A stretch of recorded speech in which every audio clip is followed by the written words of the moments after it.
The suspected gunman in the mass shooting in Half Moon Bay, California, is set to be arraigned today. And ahead of that court appearance, we're also learning more about the deadly shooting. Court documents obtained by the San Francisco Chronicle suggest that this isn't the suspect's first altercation involving co-workers. Prosecutors say he was accused of assaulting a colleague back in 2013. Meanwhile, the U.S. Secret Service has released a report on trends found in attacks like the one in Half Moon Bay. According to the report, 96% of these types of attacks are carried out by men between the ages of 14 and 87. It also says grievances are the most common motivation. Well, let's bring in now CBS News correspondent Carter Evans, who is on the ground there in Half Moon Bay, California. Carter, welcome. Tell us what's new with this case against the suspected gunman. So we've officially seen charges filed against the 66-year-old gunman at this point, and they include 7 charges of murder, 1 count of attempted murder. He is going to be arraigned this afternoon in a nearby community at about 1:30 this afternoon. So that is the latest that's occurring with this. He's also getting charged with enhancements for using a gun in the commission of these murders. So while the crime scene is continued to be processed here, the legal process is also moving forward.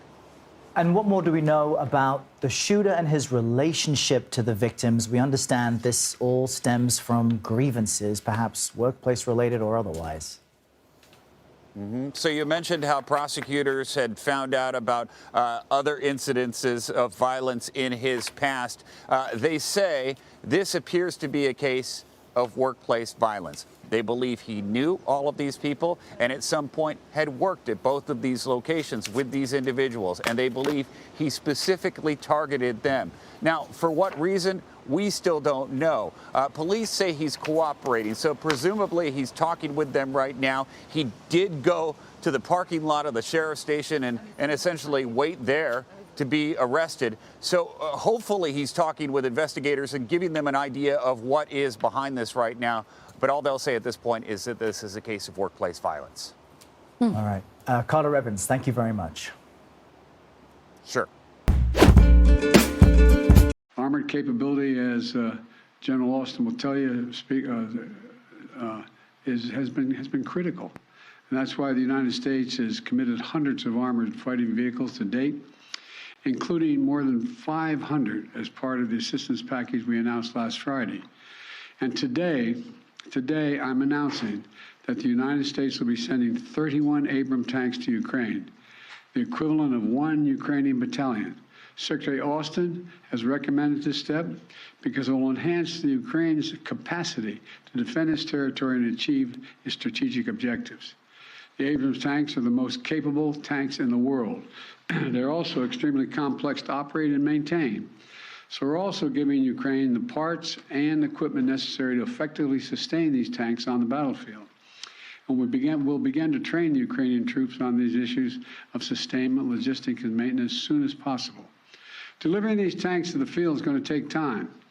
Time that we'll use to make sure the Ukrainians are fully prepared to integrate the Abrams tanks into their defenses. We're also closely coordinated this announcement with our allies.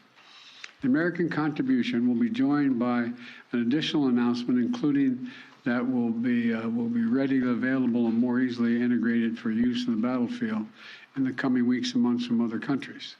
I'm grateful to Chancellor Schultz for providing German Leopard 2 tanks and will lead an effort to organize a European contribution of 2 tank battalions for Ukraine.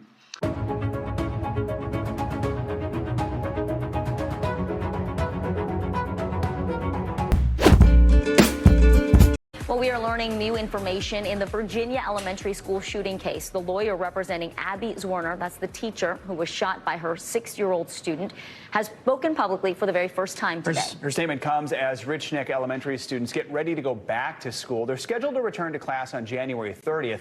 On top of that, the district school board is expected to release its superintendent in a vote later today. Following this story for us is NBC News Washington correspondent Yamiche Alcindor. Yamiche, good to have you with us. So today, Abby Zwerner's attorney said school administrators were warned at least 3 times in the hours before the shooting and detailed each one of those warnings. Walk us through what we learned from the attorney and how the teacher's recovery is going. Well, Joe, this was really a remarkable press conference with some damning allegations coming from the attorney for Abby Zwerner. The lawyer said that the school repeatedly failed to act. Take a listen. This tragedy was entirely preventable if the school administrators responsible for school safety had done their part and taken action when they had knowledge of imminent danger. But instead, they failed to act and Abby was shot. Now, that lawyer said that the school administration was warned four times, Joe, that this was a 6-year-old that probably had a gun and that was threatening to hurt other students. They said at least one time, Abby, the teacher that was shot, she ended up going and saying that she was worried about the student. And then 3 other teachers went and said that they also were worried and that the child should be searched. So this is really the lawyer saying that this was a really, really big failure on the part of the school district. That is just stunning, Yamish.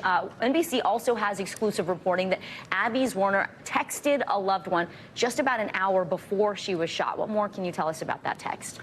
That's right. Well, a source close to the situation is telling NBC News that Abby Zwerner, that she texted a loved one saying that she was worried that this student had a gun in his backpack and that the school administration was not helping. That source said that that text showed her, quote, frustration, and also disclosed details about that single text message, saying in part that the text messages were really her trying to really say that she was scared, that she was someone who was trying to get help for this child, but that this child simply was not able to get the sort of backing and the sort of searching and the sort of things that needed to be happening in that moment. So it really does tell you that even before, an hour before she was shot, she was definitely worried and reaching out to a loved one. Very quickly, Amish, any idea when or if charges could come down in this case?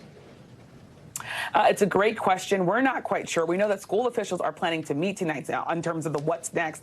The agenda says that members are going to be considering the approval of a separation agreement and severance with this current superintendent, as well as an appointment of an interim superintendent. But when it comes to criminal charges, we're just not sure what's going to happen there. We also know, of course, that students are returning to classes on January 30th on Monday. But today, the school is open for students to be visiting to, in some ways, let them come back into the building and start to get comfortable. So it really does tell you that this is a situation that is continuing to evolve while these students and, I will say, staff members are feeling very traumatized by what happened. So many warning signs, so many failures. NBC's Yamish Alcindor, thank you so much. Well, sources close to the investigation are telling Primetime Hunter was actually the one who moved Joe's boxes into the house, and he was the one moving documents around, and he had some help from his ex-stripper girlfriend, London Roberts. The one who, he had on his payroll and later got pregnant and then hid in Malibu and fought the child support. Also, around the same time the documents were being moved around and Hunter was losing his keys past midnight, Hunter Biden was getting bribed with Chinese diamonds. Investigating Hunter, the Biden family, is about like tracking a bleeding bear through a snowstorm. I mean, there's evidence everywhere. That diamond was given to Hunter at about the time these documents were being transported to different locations. It's very concerning. 2 ways the Chinese try to launder money into the United States are through the art world and through diamonds. Vice President Marjorie Taylor Greene, according to NBC News exclusive, reporting the controversial Georgia Congresswoman is setting her sights on just that, a presidential ticket, hoping to team up with former President Donald Trump as his VP in 2024. Former Trump aide Steve Bannon, who spoke to Greene about the job, told NBC News she, quote, sees herself on the short list. I want to bring in NBC senior national politics reporter Jonathan Allen, who wrote the NBCnews.com exclusive. Elise Jordan joins us again. Jonathan, this is, I think a lot of people are just going to try to swallow this idea that it could be a Trump-Greene 2024 ticket. What more are your sources telling you about the viability, the reality that something like this could happen? Yeah, I mean, nobody I talked to is certain that Donald Trump's going to do this, of course. We're a long way away from him actually making a short list and vetting candidates. He obviously really likes Marjorie Taylor Greene. She is somebody who has immense ambition, as Steve Bannon said to me. He paraphrased an old Washington saw saying every time she looks in in the mirror. She sees a president staring back at her. The vice presidency might be the fastest route to do that. Of course, there are, again, a lot of obstacles. Number one, Trump picking her, him being the nominee, and of course, winning the presidency, all of which remain in doubt.